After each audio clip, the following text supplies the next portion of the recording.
Hello, hello, bonjour à tous, bonjour à toutes. Je réponds à la question de cet internaute qui est de savoir est-ce que l'épargne, est-ce que en faisant la tontine, c'est une bonne façon d'épargner? Est-ce que la tontine est un bon moyen d'épargner? Et je tourne cette vidéo pour répondre à cette question parce que c'est une question assez régulière que je rencontre régulièrement, bien que les gens me posent régulièrement.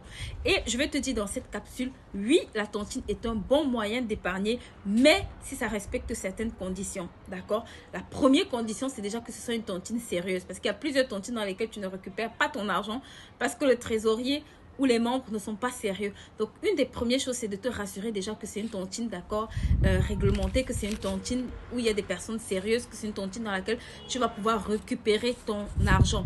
La deuxième chose, c'est de te rassurer que les coûts, d'accord, cachés de cette tontine ou les coûts annexes, je dirais, qui t'incombent en tant que participant de cette tontine ne te fassent pas perdre de l'argent.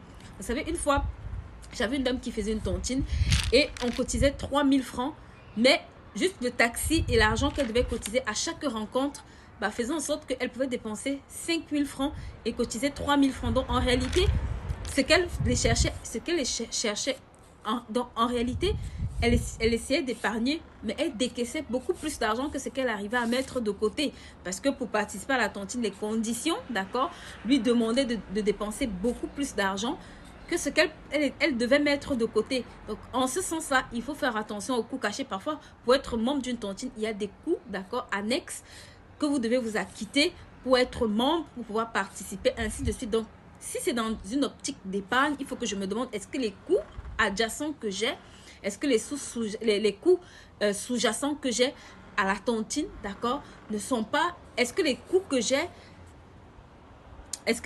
cette tontine me génère ne sont pas supérieurs au montant que j'essaye d'épargner et combien ça me coûte par rapport à l'épargne que j'essaye de mettre en place.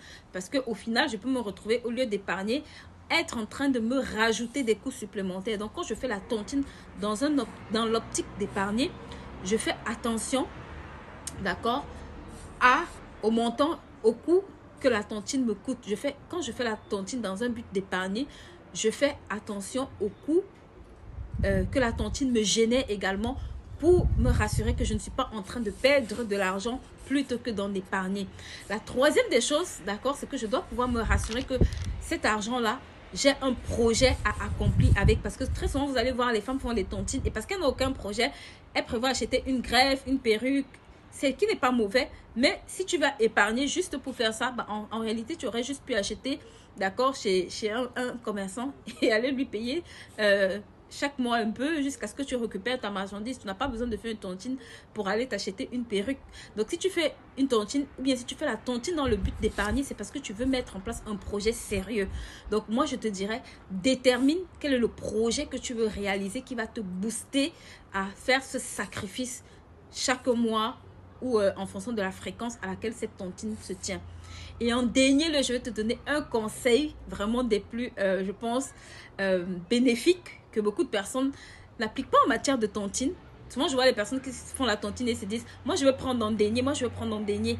Moi, je te dis, quand tu fais la tontine, rassure-toi que tu prends en premier aussi.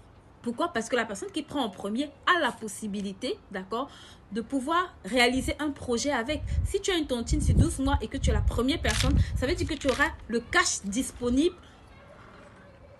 pendant le premier mois. Donc, tu n'as pas besoin d'attendre 12 mois avant de réaliser ce projet. Ce projet, tu peux déjà le réaliser à partir du premier mois, d'accord? Et c'est un bon moyen de te booster, de te motiver à apprendre à investir et apprendre aussi à pouvoir aller chercher plus avec l'argent que tu as. Au lieu simplement chaque mois de mettre de côté, si tu étais la première personne à prendre cet argent, tu vas te dire, ok, j'ai un projet, je vais mettre dans ce projet et chaque mois, je veux me rassurer que je travaille et je paye le prix pour que ce projet-là me rapporte la somme que je dois rembourser. Et tu vas voir que ça va doubler ton épargne. Au lieu juste d'avoir de l'argent que tu mets chaque mois sur un compte bancaire, dans une tontine, tu vas voir que tu doubles ton épargne à la tontine, tu doubles ta contribution à la tontine. Donc, tu doubles ton épargne à la fin parce que tu auras le montant personnel déjà que tu as prévu de mettre de côté. Et si c'est un projet dans lequel tu travailles sérieusement, si c'est un projet dans lequel tu as assez de maîtrise, en fait, il se peut que tu puisses générer de l'argent avec ce projet-là pour mettre encore, d'accord, la quantité que tu aurais pu épargner de côté. Donc, vois-le comme une opportunité de booster ta capacité à épargner et non juste de garder ton argent. Ça va vraiment changer la donne. Donc, je tournerai une prochaine vidéo sur les tontines si ça t'intéresse pour te donner d'autres clés. D'ici là, abonne-toi à cette chaîne et on se dit à très bientôt. Bisous, bye.